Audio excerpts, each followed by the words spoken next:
So I have been reflecting on a lot of things lately. I'm a thinker. I'm an overthinker in a lot of ways, but a thinker for sure. I often have conversations with myself before I have conversations with people because I feel like I know myself the best. So who better to have a conversation with than yourself? Especially when you can see things from multiple perspectives and really talk through that shit in real time. Sometimes it makes me feel a bit crazy, but aren't we all a little crazy? But I've been reflecting, right? And more specifically today. So, y'all know I don't typically get into current events, but today the video footage of Diddy and Cassie in the hotel room and him chasing her down and basically the evidence of him being a abuser came out. And I watched that shit and I was triggered by that. And of course I know why I was triggered. I was triggered because I've been chased down by somebody that I was dating before. And I'll give you guys, I've told this story before. Like this is the exact same ex that was chasing me in Cancun, calling me all types of bitches and hoes because he went through my phone and found some messages from way before I met him, but he didn't check the date and he spazzed and flipped out on me. At the time of everything going down and me just not wanting to interact with that stuff, I'm like, you're clearly upset. You don't want to talk like a rational adult. You don't want to have a conversation. You just want to, like, yell and, do what you're doing, all of the theatrics, right? I don't want to do that. We're in Cancun. We're in a foreign country. Why would I? No, I'm not going to do this out here. What if we go to Mexican jail? Like, I don't know. Like, I don't believe in getting into it in a place where I'm not from, like, at all. Especially when the only other motherfucker I know is you. Like, why would I get into it with you when we got to leave together? So that's how I'm thinking. But whatever. So this particular ex, and I say this all the time, like, he was crazy. You know how some people be like, oh, like, was your ex really crazy or what? No, this nigga really was crazy. He truly was crazy. And the fact that I dealt with that shit for 6 years is insane. However, I've also said this before, I'm so grateful and appreciative of the experience. Now, why would someone say that? Well, I would not be here if it wasn't for that experience. I would not be the version of myself that you guys get to experience if it wasn't for going through the craziness of those types of relationships. And I didn't go through a lot of relationships like that. So let me not use relationships plurally.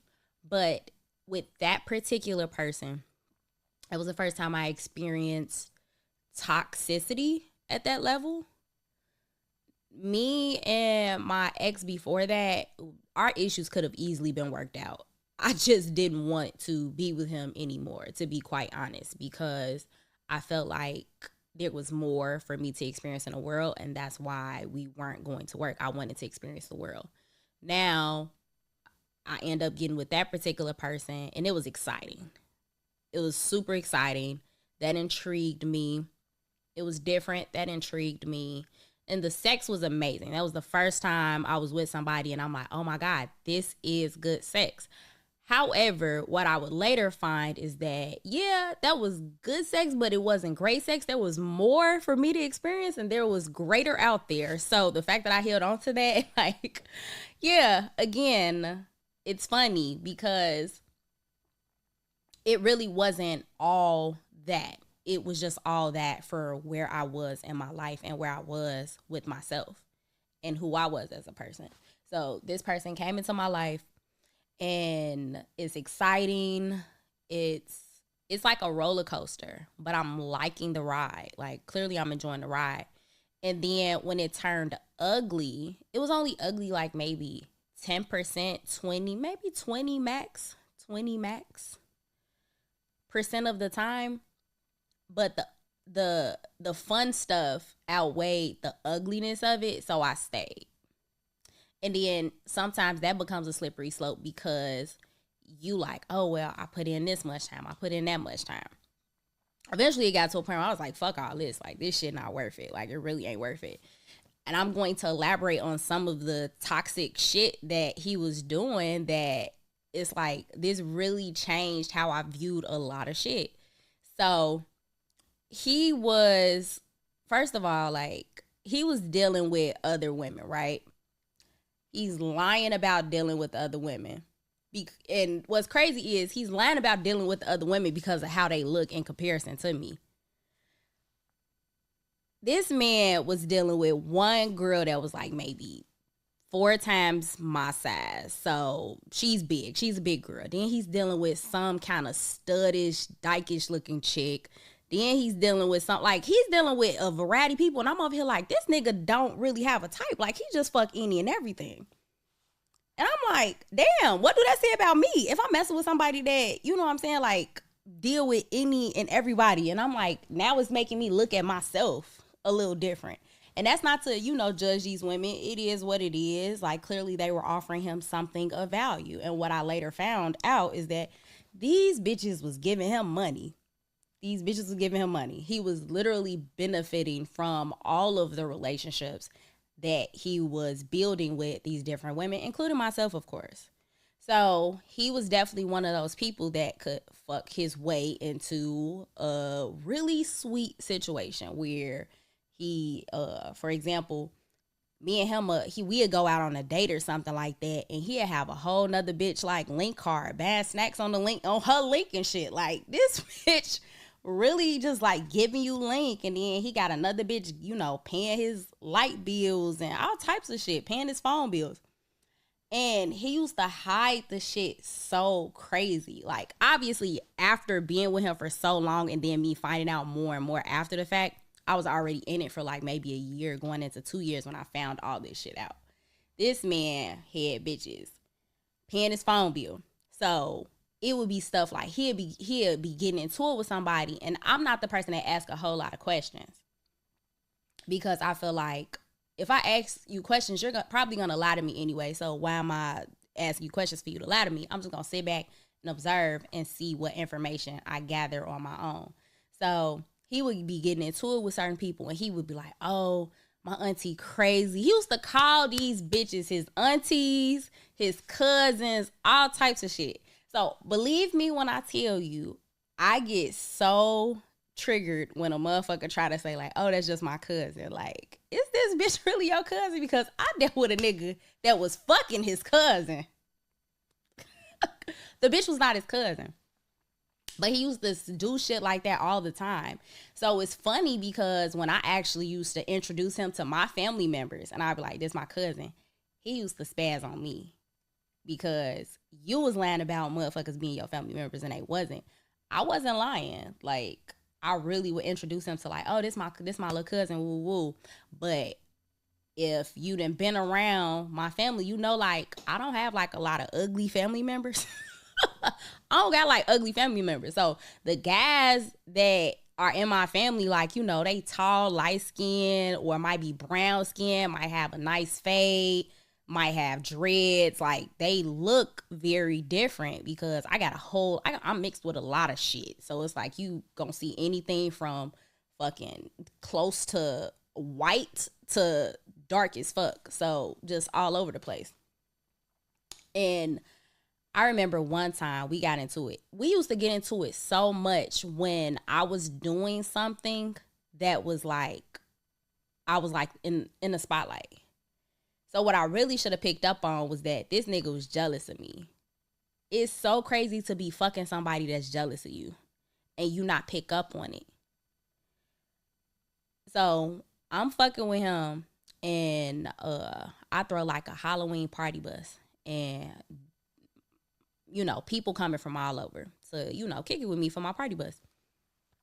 And when I tell you we gets into it at like the gas station on one of the stops, is that really your cousin? Woo woo. I'm like, is you serious? Like, it throws me off, right? Like, cause you can't be serious. But on the one hand, it was like projection of what he was doing, but then on the other, it was like mental and verbal abuse, because he really used to like curse me out and make me feel like shit, like over and over again. And then he would apologize and then fuck me good, and then like it would, be whatever it is after that. So that was one time, the party bus situation. There was another time where it was my birthday party. It's literally my birthday party. Again, I have friends come out to celebrate me. This man got drunk off some fucking Parmesan. I should have known it was an issue when he was drinking Parmesan. Should have known it was an issue. This man gets drunk off Parmesan.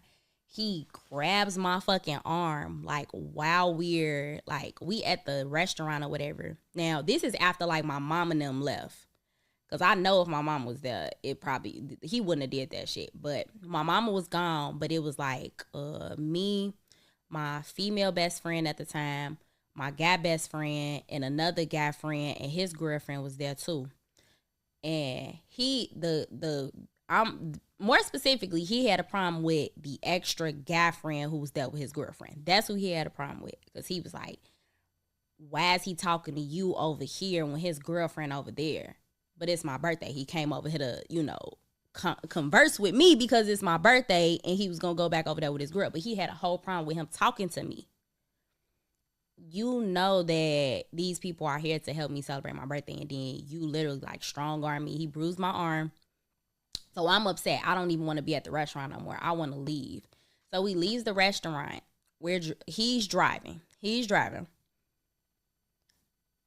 I don't want to be in the car anymore. So we get like, because he's yelling at me like all types of shit. Like, I don't even remember everything that was being said, but clearly I was upset enough to where I was like, I don't want to be in the car with you no more. It's 1 o'clock in the morning. I'd rather walk home than be in the car with you. So I gets out the car. The man starts chasing me. He started chasing me outside of the car. I'm just trying to get away from him because you already bruised my arm. So I just don't want to be around you and you yelling at me. I don't do well with yelling and conflict or none of that shit, right? So that happens.